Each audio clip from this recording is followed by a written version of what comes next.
This podcast was recorded on the lands of the Wurundjeri people of the Kulin Nation. Beyond Hysterical pays its respects to elders past and present. First, a warning. This episode contains descriptions of stillbirth, birth trauma and medical trauma. Listener discretion is advised. Something I wish I would have heard when I was at the beginnings of asking for help is, you know your body. If you are not feeling okay, then you are worthy and deserving of help. Remember that your interaction with your provider is exactly that. It's a relationship. As much as they're treating you, you need to be interviewing them. If you have symptoms and they are affecting your daily life, you need to fight for it. Did you know there's a gendered time gap when it comes to getting a diagnosis? A woman with endometriosis waits an average of 7 years to be diagnosed. If you've got cancer, you'll be waiting 2.5 years longer than the bloke next to you. For diabetes, it's 4.5 years longer. Even with the exact same symptoms. In fact, Columbia University researchers have found these gendered delays impact pretty much every condition you can think of. Migraine, epilepsy, inflammatory bowel disease, hypothyroidism, osteoarthritis. That delay could involve gaslighting, getting a second, third or fourth opinion, misdiagnosis, then giving up and trying again, then maybe finally getting the right answer. And we're not even at the treatment stage yet. That's its own beast. Welcome back to Beyond Hysterical. I'm Grace Jennings-Edquist and I'm a health journalist and author with my own experience of medical misdiagnosis and chronic illness. Today we're talking solutions. We're looking at 9 practical tips and tactics to help women or anyone assigned female at birth navigate a system that wasn't made for them, a system they may have lost trust in. That lack of trust, that disbelief, that's where Erin comes in. She lives with Hashimoto's disease. That diagnosis took at least 6 doctors and an unthinkable tragedy. Erin knows more than anyone should have to about advocating for yourself in impossible circumstances. Because I just was in there crying. I was like, nobody will listen to me. I don't know what to do. I don't know where to go. And he looked at it and he said, those little C antibodies wiped your baby out. You need to see a specialist. This isn't right.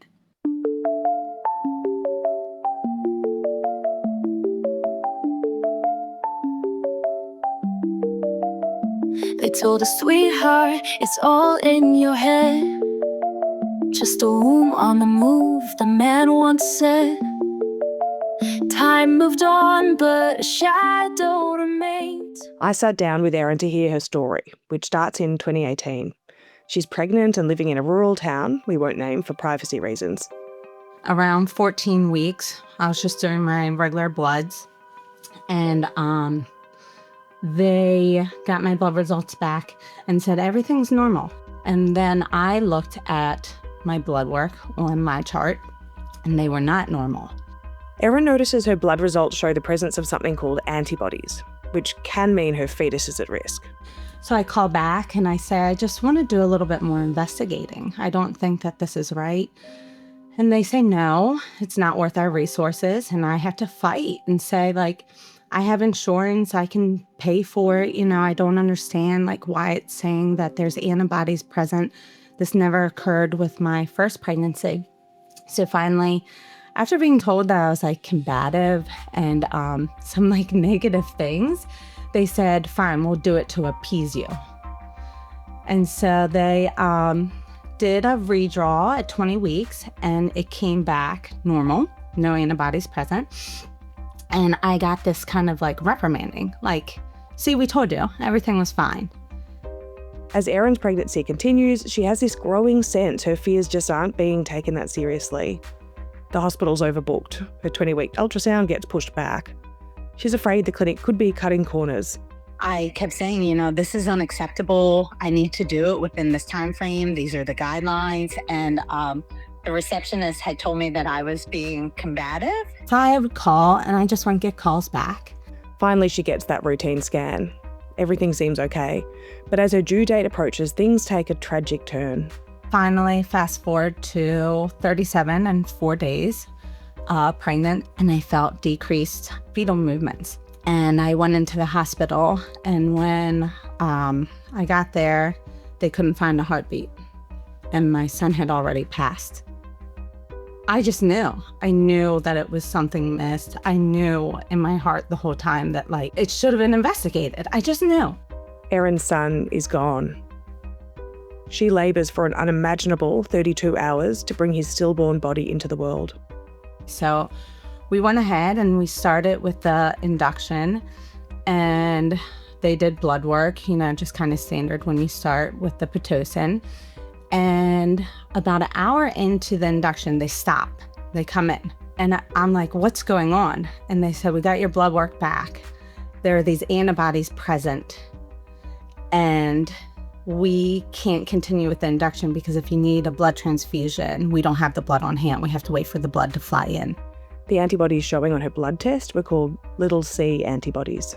Well, as soon as they said antibodies, it was like a pin dropped in the room. It was all full circle.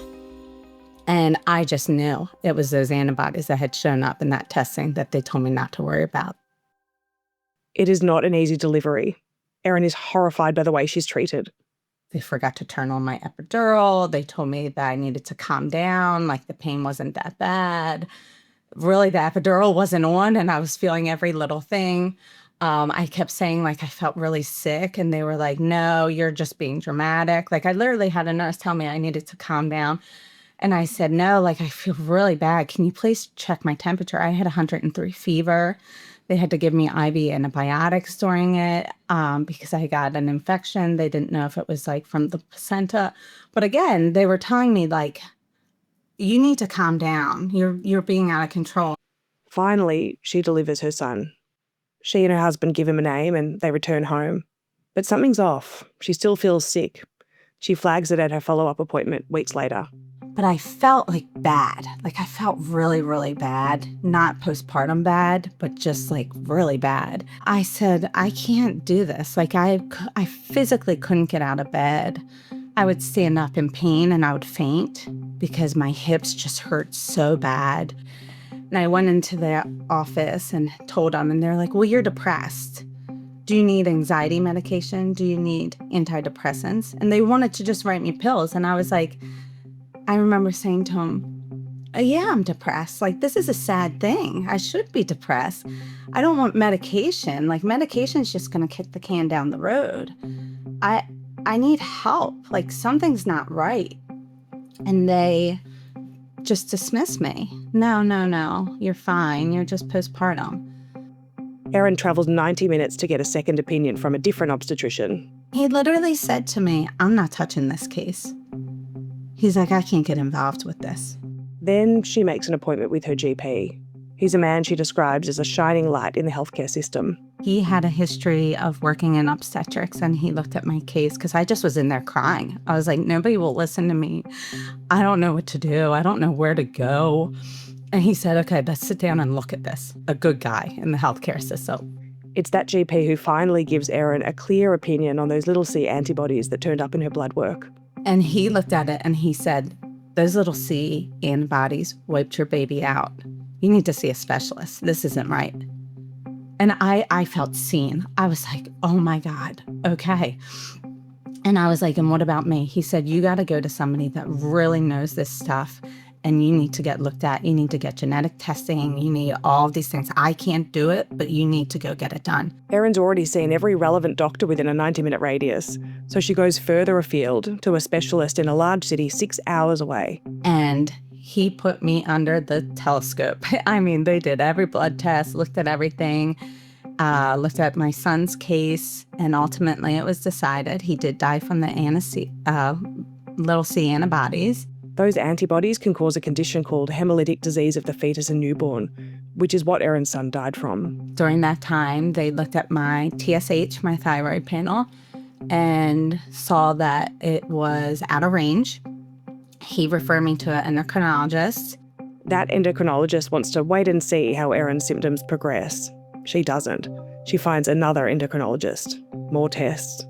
Finally, an answer. She has Hashimoto's disease, an autoimmune disorder where the body's immune system mistakenly attacks the thyroid gland.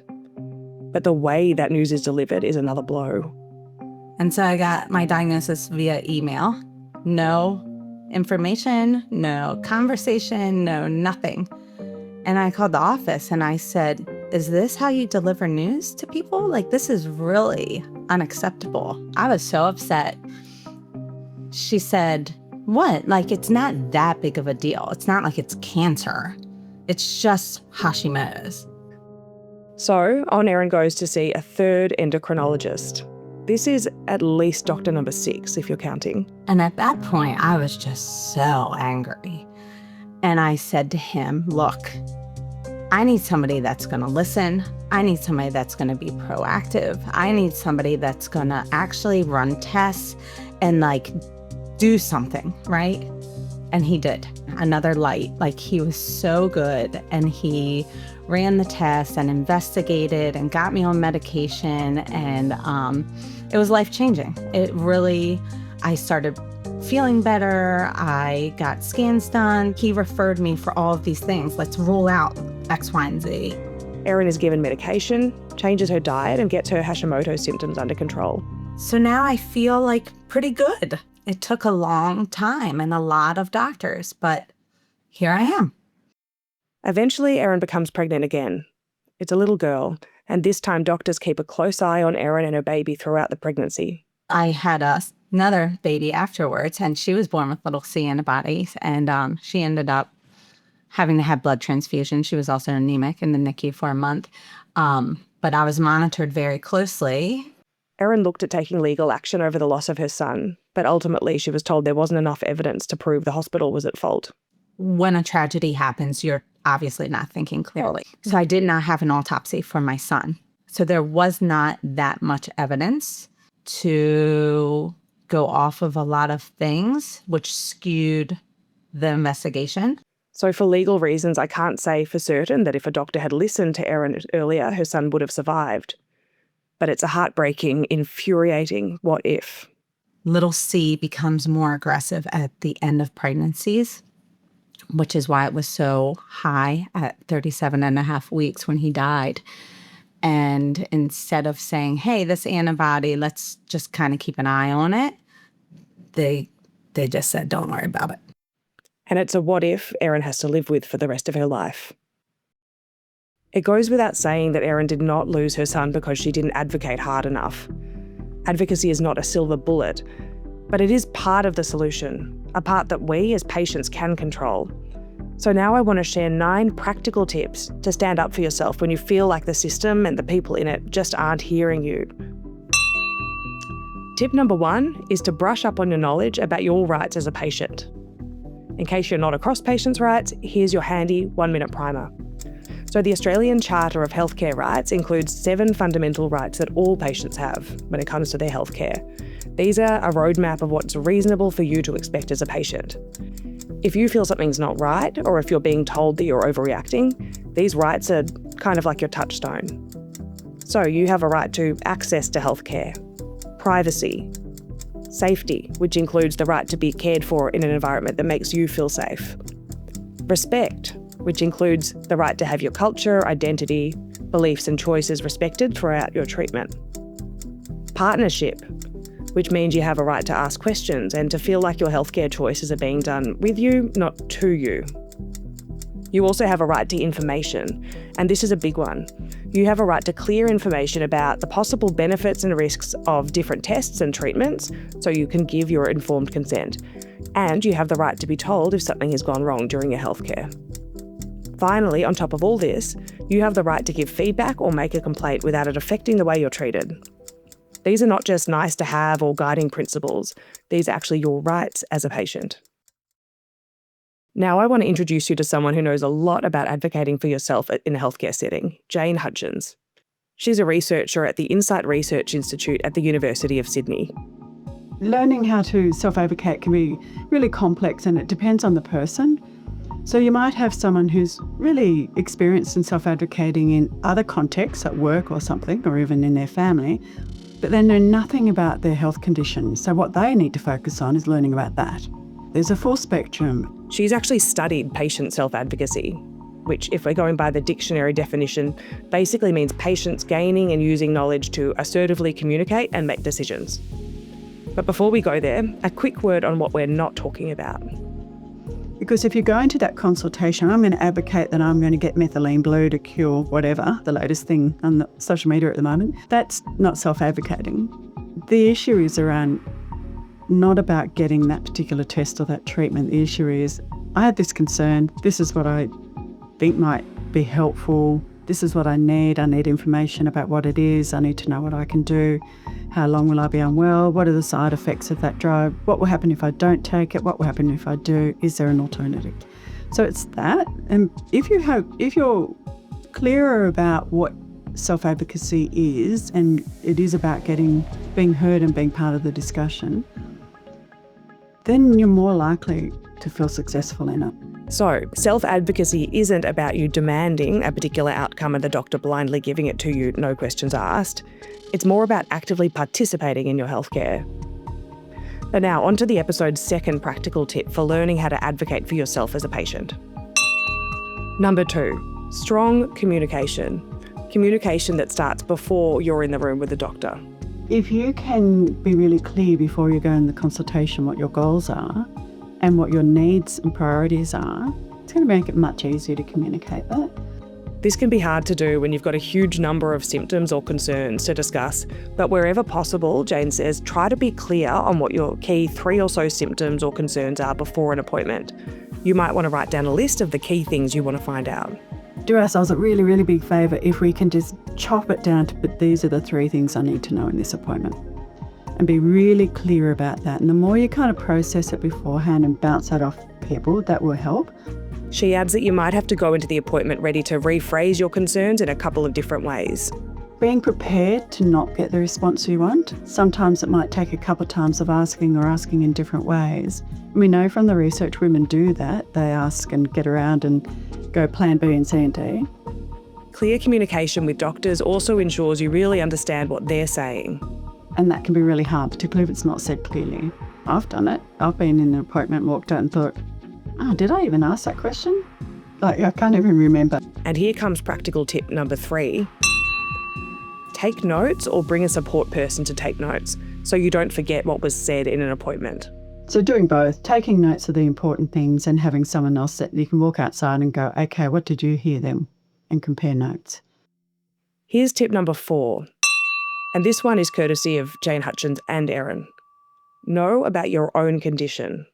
And no, this isn't about talking over the doctor with some pseudoscience you saw on Instagram. But it might mean reading up on your condition or symptoms using trustworthy, evidence-based sources. It could also mean bringing along a list of questions suggested by advocacy groups dedicated to particular diseases. Some of those groups offer online resources for patients. And Erin says having knowledge of your own healthcare history can mean keeping copies of all your medical records. After getting labs done or imaging done, whatever the case is, make sure that you review your results and labs yourself. Now here's Dr. Alex Dunn from last episode. She was misdiagnosed before finally learning she had a cancerous tumour. The only respect I got was being a PhD student. They respected that. And I was often asked, are you a doctor? Because I was well researched on what was going on with my body and what was happening. And that is my biggest recommendation. I don't mean Google and Wikipedia, I mean actually do your research. Which is hard, but it's at our fingertips now, so we've got no excuse. We just have to check our sources. One thing Erin got really good at was asking for as many medical opinions as necessary until she actually got the answers she needed. Which brings us to tip number 5. If something doesn't feel right in terms of management, absolutely get a second opinion. This is Dr. Pav Nanayakkara. She's a Melbourne-based gynaecologist working at Jean Hales Women's Health and operating at Epworth Freemasons. She's used to hearing about or being that second opinion that finally makes a difference. It is one of the most common stories I do hear. Women come in and tell me they've been living with pain for years and have been told previously, it's just period pain or, feeling dismissed by things, which is incredibly frustrating and disheartening. Some of them have been told things like anxiety before they've even come to considering things like endometriosis. It can feel awkward to seek a second opinion. It can feel like you're saying you know more than the doctor or that they're wrong. But rest assured, it's actually really common to do this. and it's well within those patient rights we heard about earlier. It can also be life-saving, and at the very least, it can save your peace of mind. So how do you do it? Where do you actually go? Your GP might have some ideas, or you can source some targeted suggestions from others with the same symptoms or conditions as you. And the other thing is, if possible, asking around for recommendations, especially for specialists who have a reputation for being thorough, listening to patients, and making sure that there's sort of that team approach. Let's hear from Erin again. I always say to people is to remember that you are interviewing your doctor. And if you don't mesh with your doctor, or you don't feel comfortable with your doctor, the doctor's not giving you the answers that you think you deserve, feel free to get another doctor. You can fire them at any time. And I had to do that because I went through 3 endocrinologists where I was just told, no, just wait, it's fine. And all of my symptoms were being ignored. Alex Dunn agrees. I would say yes, if you feel that you are not being listened to and your symptoms are being dismissed and you're being called hysterical, or even my grandfather had this when arthritis was unknown. He was called a malingerer because of the pain he was suffering. And I'm sure everybody in their life has faced this at least once. Get a second opinion, go to a different doctor. You can even get a third opinion. There's no limit to how many opinions you can get, but do remember, they are opinions. Okay, and everybody sees their life through the lens of their past. So if their research has only been focused on male health issues, that's all they're going to know. Now, it has to be said that finding a second opinion is easier for some. If you don't live near a city, your options might be more limited. Erin lived in a rural town when her own medical horror story took place, and once she'd seen every specialist within a 90-minute radius, she had to look farther afield. I had a hard time, but finally I said, I gotta go. I gotta get out of here. And I traveled an hour and a half, and then I ended up traveling 6 hours. But ultimately it ended up giving me a diagnosis, getting answers. Distance isn't the only barrier. There are also care needs like needing a doctor who can speak a particular language, or is LGBTQ friendly, or provides trauma-informed care. Well, the options can be increasingly limited. Gender bias is one thing, but when you add in things like poverty or regional disadvantage, then your barriers are just multiplying. So, for example, First Nations women often experience cultural insensitivity in healthcare. Women in rural or remote areas might not even have access to a gynaecologist without having to drive for hours. And then LGBTQ plus people, especially trans and non-binary folks, are often sort of left completely out of the conversation. So even conditions like persistent pelvic pain can go completely undiagnosed in groups like this because, the system isn't really set up to listen to them or give them access to care. And of course, you can't always choose which specialist you see if you're in the public health system. That's far more easily done if you can afford private health insurance. But Jane Hutchens wants patients to know you do have some choices within the public system too. So here's tip number 6. Consider speaking with the patient advocate or team manager at the hospital if you have concerns about your care. But even in the public system, people should know that they have options. So you can request a change of team. So you don't like your respiratory team, you can request a change. And that is absolutely valid, and it happens. You can request to speak to the team leader, the manager, if you have particular concerns, and you can request to speak with the patient advocate, which every hospital has. So having some options there, even though you're kind of restricted in the public system, there's still some scope for movement. Another reason self-advocacy is so important is that when specialists see you through the lens of their own specialty, the full picture might be missed. Erin went to her postpartum checkup reporting symptoms that ended up being Hashimoto's disease. But her healthcare provider saw her as a grieving mother who'd just been through a grueling labour. It's not difficult to imagine that Hashimoto's or any autoimmune disease just didn't cross that doctor's mind. This is something patients experience all the time. And when you have a chronic condition involving different body parts, it can be difficult to find someone to connect the dots. There's a hideously cliched expression that, to a carpenter, everything's a nail, or something like that. So to an obstetrician, everything's about the baby, and if it's not, I'm not that that's not my field. Here's Jane Hutchens again. It's not that they don't care, it's just not their scope or their field of vision. And similarly, in the women that I worked with, their experience. They're in an obstetrics ward with a cardiac condition and no one knew what the heck to do with them. And they were in a cardiac ward with a baby and trying to breastfeed 2 days postpartum and no one knew what to do with them. So we need to be better around that conversation between specialties and building those relationships in a meaningful way. And here's how Dr. Pav Nanayakkara puts it. It is a very super compartmentalised system. You know, you might see a gastroenterologist for your gut stuff, gynae for your reproductive stuff, a rheumatologist for joint pain, and if no one's looking at the bigger picture, things can very easily get missed. And this is a real issue for people with sort of complex overlapping conditions like endometriosis or pelvic pain. So our medical system isolates the body parts and treats them separately. And this fragmented system presents particular problems for patients with chronic, complex or overlapping conditions who are disproportionately women. This brings us to self-advocacy tip number 7. Coordinate your specialists by keeping copies of records and bringing them to each appointment. I guess it's not fair that the burden often does fall on the patients, but there are definitely things that can help. So I encourage all patients to keep a personal copy of their medical records and bring them to every appointment. And even after, specialist reviews, requesting a copy of the letter can sometimes be a really good idea. Making sure that each specialist knows what the others are doing, so don't necessarily assume that they're talking to each other. Here's something else that might help you build a healthcare team that works for you, even in a compartmentalised medical system. Here's Jane Hutchens with tip number 8. Yeah, finding a healthcare team is even harder than finding the right healthcare professional because you've just multiplied it in an immeasurable way.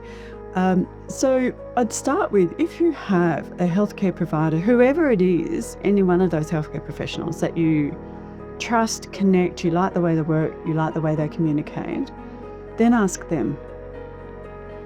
Because often people will refer you to or suggest people that they kind of align with. It's not a foolproof plan, but it's a good start.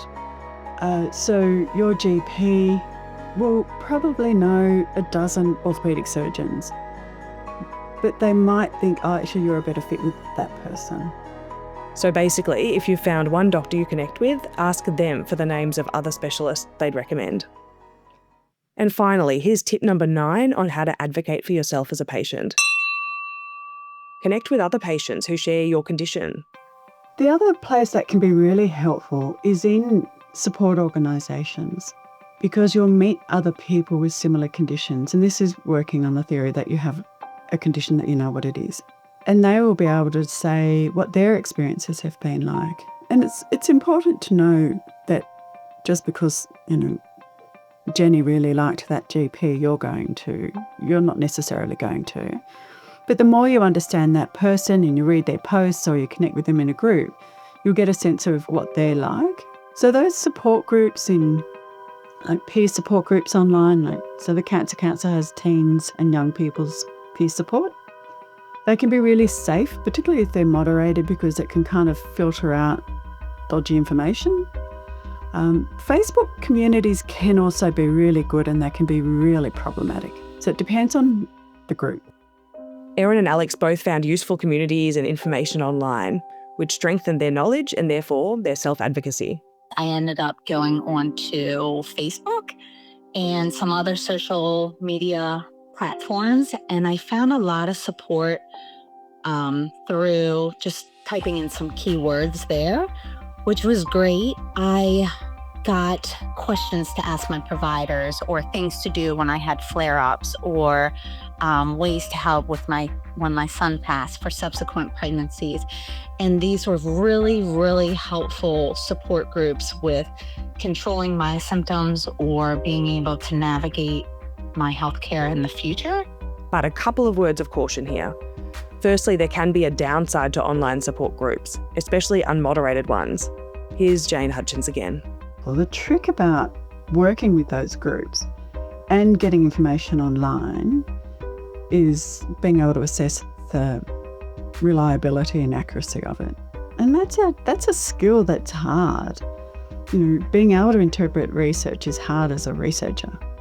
And so when you're sick, you feel unwell, you're under pressure because you're taking time off work, your family's getting bored with you, you still don't have a diagnosis or got a diagnosis that's really yuck, it's difficult to exercise that kind of higher problem-solving analytical stuff because you're just in survival mode.